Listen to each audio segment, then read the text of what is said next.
Bonjour à toutes et à tous, je suis absolument ravi de vous retrouver pour cette nouvelle édition de Parti-Cycle sur Motors TV. Comme chaque mois, l'équipe de Motor Live et moi-même, nous tentons de vous concocter une demi-heure presque de bonheur intense. Et on ne peut pas dire que ça a été très difficile cette fois. Vous savez que le norme Euro 4 est entré en vigueur depuis le 1er janvier dernier. Résultat, tous les constructeurs ou presque lancent de nouveaux modèles en ce début d'année et ce n'est pas prêt de s'arrêter. La preuve, non content de lancer la Z650 et dans la foulée la Ninja 650, Kawasaki renouvelle le trait d'union entre la nouvelle Z650 et puis la Z1000 qui s'est enrichie en plus d'une version R avec non pas une nouvelle Z800 mais une Z900 que Mehdi Bermani s'est empressé d'aller essayer dans la région d'Almeria. On le suivra donc dans le sud de l'Espagne dans quelques instants. Juste avant de découvrir le missile que s'apprête à lancer la première marque à avoir proposé l'ABS sur des sportives, les CBR 600 et 1000 en 2009, Honda, le japonais, revient en force sur ce segment en lançant la nouvelle CBR 1000 RR, un concentré de technologie et de performance que Philippe Monneret est allé essayer pour nous sur le fantastique circuit de Portimao au sud du Portugal. L'occasion en plus de rencontrer le pilote français d'endurance Sébastien Gimbert, ce sera en toute fin d'émission. Mais pour démarrer, je vous propose de vivre un moment de douceur au rythme d'un bicylindre de caractère niché dans le cadre d'une moto de caractère, la nouvelle Triumph Street Scrambler. Et une fois n'est pas coutume, c'est moi qui vais vous faire les honneurs de cette petite beauté, dotée d'une sonorité des plus attachantes et capable en plus de sortir des sentiers battus. Direction la région de Séville, en Espagne, et ces jolies petites routes bucoliques et virevoltantes à souhait. Vous êtes prêts? C'est parti! Bon les copains, il fait plutôt beau, vous entendez certainement déjà des petits bruits plutôt sympathiques, c'est normal, c'est parce que... Vous trouvez pas que j'ai une tête un petit peu de Steve McQueen, non? Ah, non, un plus Steve que McQueen. Ouais d'accord, ok, super. Bon, enfin ça va pas m'empêcher d'essayer ce joli petit scrambler, regardez. Ouh, qu'il est beau. Et ouais, c'est Triumph qui nous a invités à essayer cette petite merveille, paraît-il. Ce que je vous propose, c'est de voir tout de suite si effectivement c'est une petite merveille. Voilà. Bon, enfin quelque chose me dit que ça doit être sympa.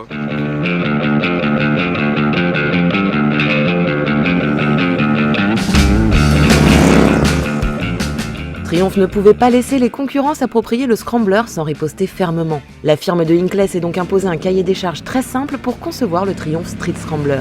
Il devait être meilleur en tout et taillé pour toutes les routes. Non mais c'est une moto qui est super agréable. Parce que figurez-vous qu'on a une position très droite, hein. On a pratiquement l'impression d'être sur un trail, mais alors un trail qui aurait été surbaissé finalement. Et c'est vraiment très sympa quoi. On a le dos très droit comme ça, les bras, les mains très élargies, et ça permet effectivement d'avoir beaucoup de maniabilité. Moi j'apprécie ça vraiment beaucoup. Évidemment là les suspensions ont été assouplies par rapport à une Street Twin par exemple. Et c'est ce qui permet notamment d'avoir la capacité de passer off-road. Le Street Scrambler dispose d'un guidon plus large et plus haut que celui de la Street Twin dont il dérive. Son châssis est surélevé, notamment par la présence d'un amortisseur arrière plus long et d'une roue de 19 pouces à l'avant. À l'arrière, on trouve une 17 pouces. Tous deux sont chaussés de pneus mix Metzeler Tourance et de chambre à air. De quoi réduire le coût des jantes à rayons. La fourche, quant à elle, propose 120 mm de débattement. Le freinage est confié à des étriers Nissin 2 pistons qui mordent chacun un simple disque de 255 mm à l'arrière et 310 mm à l'avant.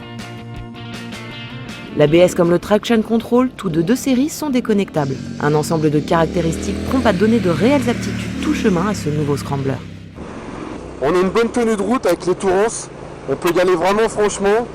Ça m'arrive assez fréquemment de poser les cale-pieds au sol. Alors le freinage, lui, est pas forcément très réactif à la poignée, mais il reste assez puissant.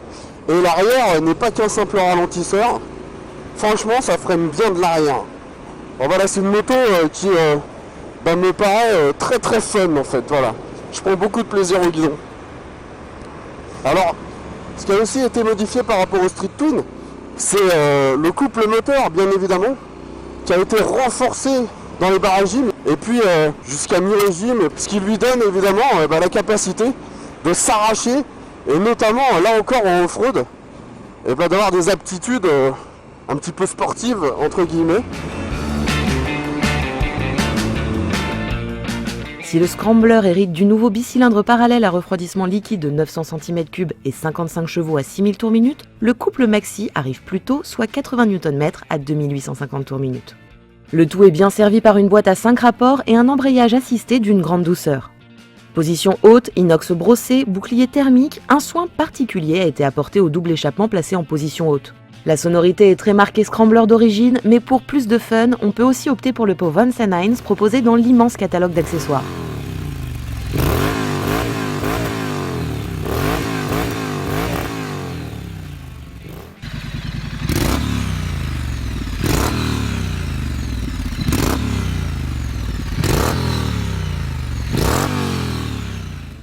La présence d'un ride-by-wire, notamment, limite la consommation de carburant. Elle s'établit à 3,9 litres au 100 selon Triumph. Eric était plus proche des 5,5 litres lors de son essai. On a déconnecté l'ABS, ce qui fait que voilà, on peut glisser un petit peu de l'arrière. On va passer ce petit guet. J'ai donc les pieds trempés, tout va bien. On a aussi enlevé l'anti-patinage, ce qui permet effectivement de se faire un petit peu plus plaisir. Moi, ce que je constate, c'est que le pot gêne un petit peu. On n'a pas le pied forcément très facilement sur le cale-pied. Pour le reste, c'est super sympa, c'est maniable, c'est amusant. On peut aussi rester assis. Alors c'est vrai qu'après, les Tourances, on sent la perte d'adhérence quand même assez rapide. C'est pas non plus des pneus de tout terrain. C'est des pneus mixtes qui sont plutôt bons sur la route. Mais ça permet quand même de s'amuser dans des chemins comme ça. Wow, c'était un peu limite là. Sinon c'est une moto effectivement qui reste assez confortable. L'amortissement est vraiment sympa. Mais un scrambler, ce n'est pas qu'une partie cycle et un moteur, c'est aussi un style. Et là encore, Triumph n'a pas lésiné sur les détails. La ligne générale est pure avec très peu de carrosserie. En revanche, on trouve des logos et des badges Triumph ou Botteville partout. Le réservoir de 12 litres est agrémenté de protège-genoux pour un meilleur grip lors des évolutions debout. Le phare rond est soutenu par des supports alu et un cuvelage noir, à l'instar de l'instrumentation. On retrouve le compteur plutôt complet de la Street Twin, avec notamment le rapport engagé. À l'arrière, on découvre un élégant feu à LED. Pour le look, mais aussi pour la protection du Twin parallèle, le Scrambler est doté d'un sabot moteur. Et pour accentuer encore son côté baroudeur, il est possible de remplacer la partie passager de la selle, effet Alcantara, par un porte-paquet en aluminium livré de série. Il ne reste plus qu'à vous révéler le prix de cette nouvelle Triumph, disponible dès le mois de mars en concession, moyennant 10 700 €. C'est 210 € de plus que sa principale concurrente, la Ducati Scrambler 800, en version classique. Ah, ça sent le jackpot pour Kawasaki cette année avec la remplaçante de la Z800, la Z900 qui débarque sur le segment des roadsters, crapuleux de moyenne cylindrée. Enfin de moyenne cylindrée entre guillemets, parce que son 4 pattes fait quand même 948 cm3. On est vraiment proche des 1000 là chez Kawa. Mais bon, outre l'esthétique qui a été peaufinée, on a 125 chevaux sous le capot, enfin sous le réservoir, une partie cycle qui s'est considérablement affûtée et puis qui perd quand même au passage 16 kg, ça c'est bien pour servir l'agilité. Puis bon, j'ai la chance aujourd'hui de pouvoir l'essayer dans la région d'Almeria et vous aussi vous avez de la chance, chers abonnés de Motorlife TV, motoservice.com, car je vous emmène avec moi. C'est parti, mettez vos casques, en selle.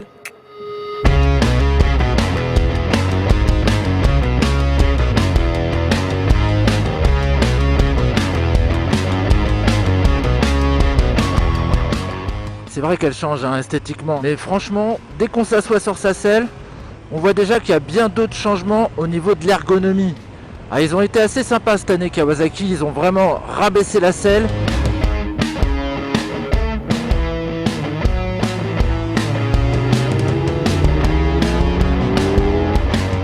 La selle a été rabaissée à 795 mm du sol, ce qui la rend aujourd'hui accessible à tous les gabarits. Le siège passager change également. Il gagne de la hauteur et les encoches que l'on trouvait sous la selle de la Z800, permettant de se tenir, ont totalement disparu. Côté look en revanche, cette partie arrière plus profilée, disposant d'une nouvelle signature Z Full LED, renforce le style Sugomi cher à Kawasaki.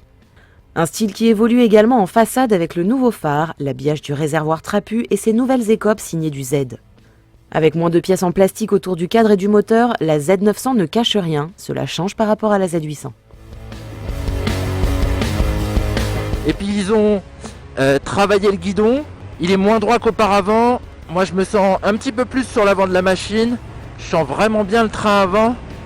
On a une belle échancrure aussi au niveau de la base de la selle, même si on sent que le réservoir remonte un petit peu au-dessus, ce qui dans le feu de l'action est assez sympa parce que On peut justement bien s'appuyer avec les jambes et les genoux. Ça, c'est assez rassurant. Le châssis de la Z900 n'a plus grand chose à voir avec celui de la Z800. Inspiré de celui de la fameuse hypersportive H2, tant au niveau des technologies de fonderie que du coloris verdâtre, le cadre trié en acier intègre la mécanique comme élément porteur. Associé à un bras oscillant en aluminium, il permet au nouveau Roadster de gagner 16 kg sur la balance et de présenter un comportement dynamique bien différent. Alors elle progresse indéniablement au niveau de l'agilité. Elle est vachement plus légère qu'avant, beaucoup plus maniable, sans être trop vive, hein. Le train avant est vraiment très prévenant. On sent beaucoup de progressivité à la mise sur l'angle. Mention spéciale au nouvel amortisseur arrière, hein. Ça la rend plus souple sur certains chocs. Elle l'absorbe mieux la Z900. Côté partie cycle, le freinage marche bien. On a des nouveaux étriers, des 4 pistons assez performants. Au niveau du mordant, de la progressivité. Il fonctionne assez bien avec l'ABS. Côté moteur, la nouvelle Z900 est propulsée par un 4 cylindres en ligne de 948 cm3, alors que celui de la Z800 en cubé 806. Évolution des pistons, du vilebrequin, de la boîte à air et de l'échappement, il répond aux nouvelles normes anti-pollution, mais surtout, il affiche une puissance de 125 chevaux, soit 13 de plus qu'auparavant. Sa valeur de couple augmente elle aussi, passant de 83 Nm à 98,6, elle renforce l'agrément du Roadster sportif Kawa. Le moteur a vraiment bien évolué dans le beau sens. On sent beaucoup de couple très tôt. Et puis cette puissance caractéristique des 4 cylindres, à l'ancienne presque, j'ai envie de dire. Mais moi ça me botte ces moteurs-là. On a une très bonne souplesse.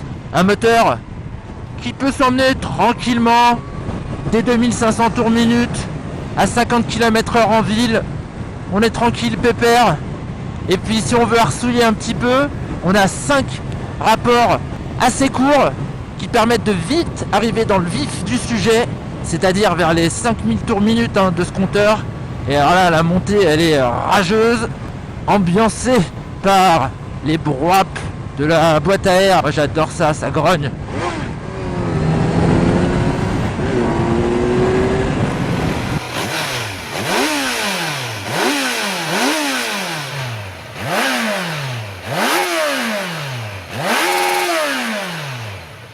Non, elle a une bande son assez sympathique. En tout cas, Euro 4 n'a pas muselé la Z900. Bon, ok, il n'y a pas d'anti-patinage, donc quand il va se mettre à pleuvoir et que la chaussée sera glissante, il faudra tout gérer à la poignée droite. Mais franchement, c'est easy. On a un levier d'une onctuosité remarquable. On tape dans du beurre quand on veut passer les rapports. Et puis la boîte est précise et douce. Ça lui offre une polyvalence très appréciable. La nouvelle Z900 présente également un nouveau compteur plus compact, au contour numérique façon coiffe d'Iroquois. Rapport de vitesse engagé, informations liées à la consommation, jauge, il est bien lisible, même dans l'obscurité, avec son rétroéclairage bleuté. Les commodos identiques à ceux des Z et Ninja 650 sont en revanche moins folichons. Cela étant, leur réemploi permet de contenir le prix de la nouvelle Z900, proposée à 8 999 €, à l'instar de sa concurrente aux 3 diapasons. Bonjour, bienvenue sur Motor Live. Nous sommes au Portugal, à Portimao, pour tester cette toute nouvelle Honda CBR. 2 versions, la version standard et la version SP. Et Annabelle va nous donner les détails techniques. Nous, c'est parti pour l'essayer sur circuit.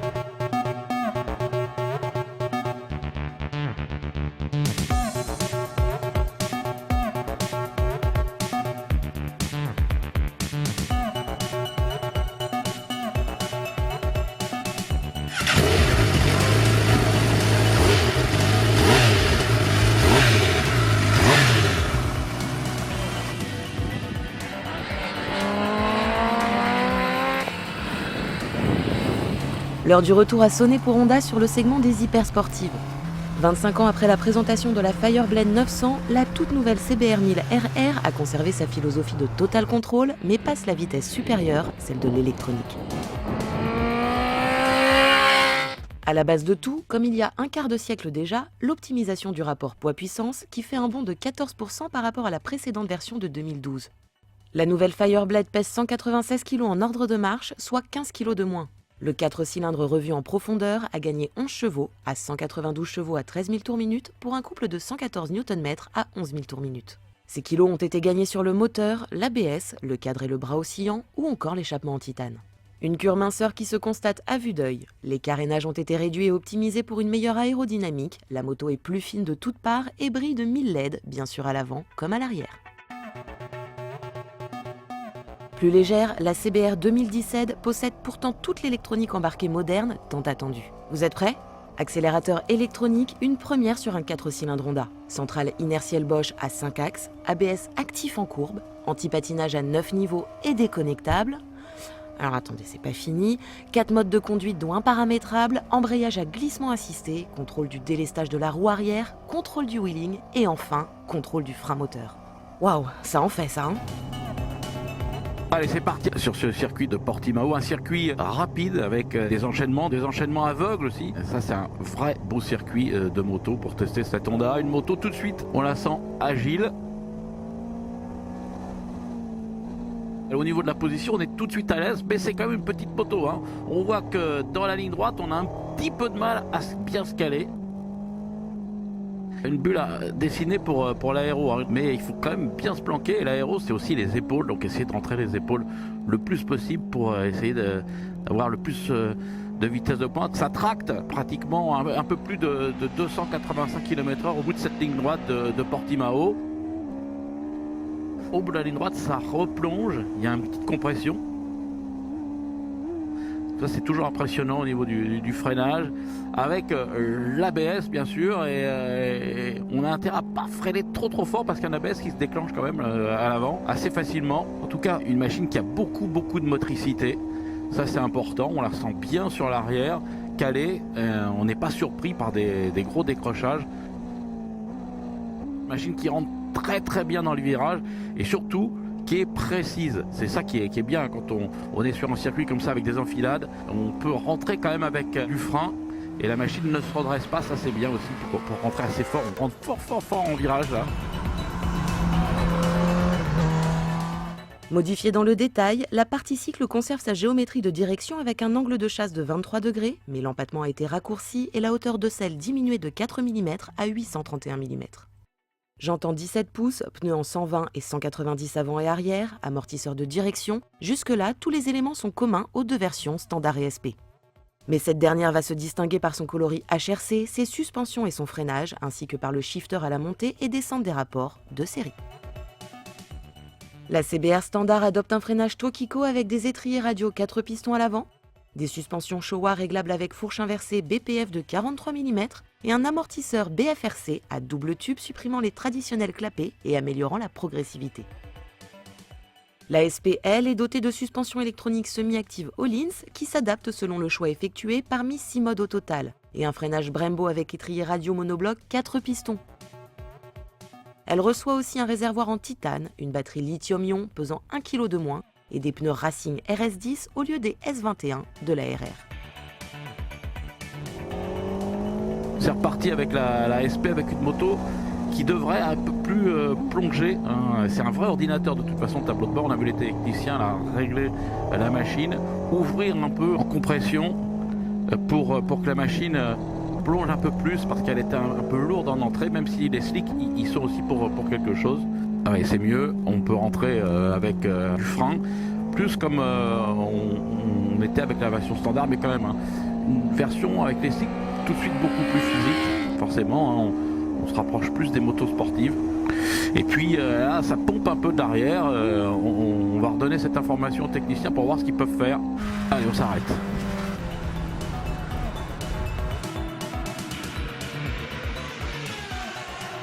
We're going to make it the most extreme it can be is +5 from default.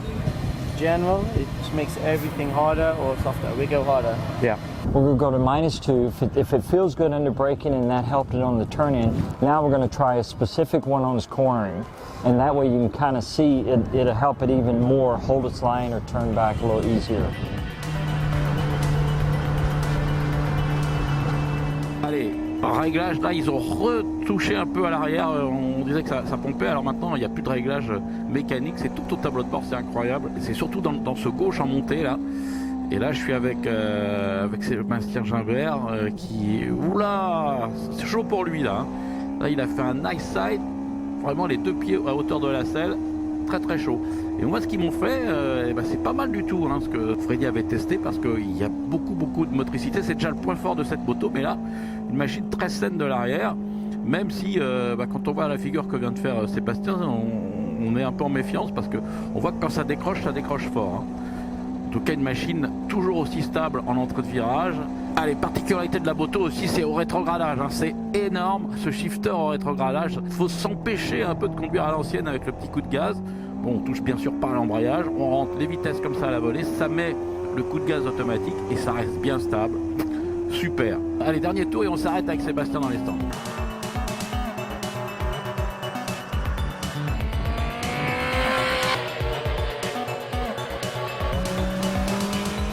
Bon Sébastien, cette Honda, tu vas l'utiliser pour la prochaine saison d'endurance.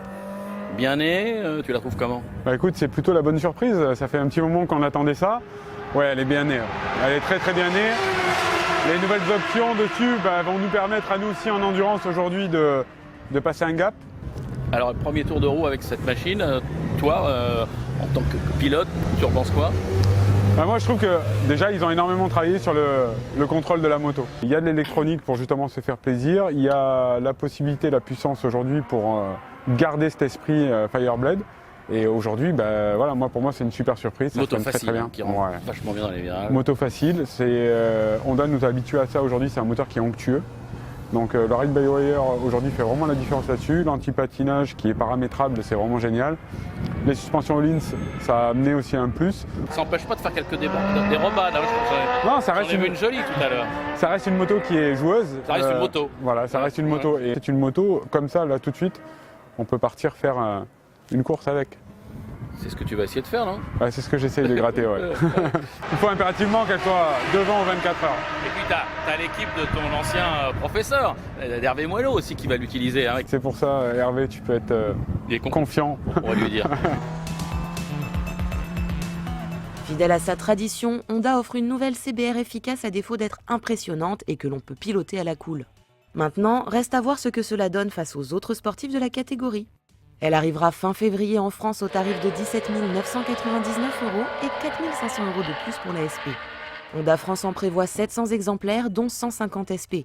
Une belle ambition pour 2017, quand on sait qu'il s'est vendu seulement 2254 Hypersport 1000 cm3 en 2016.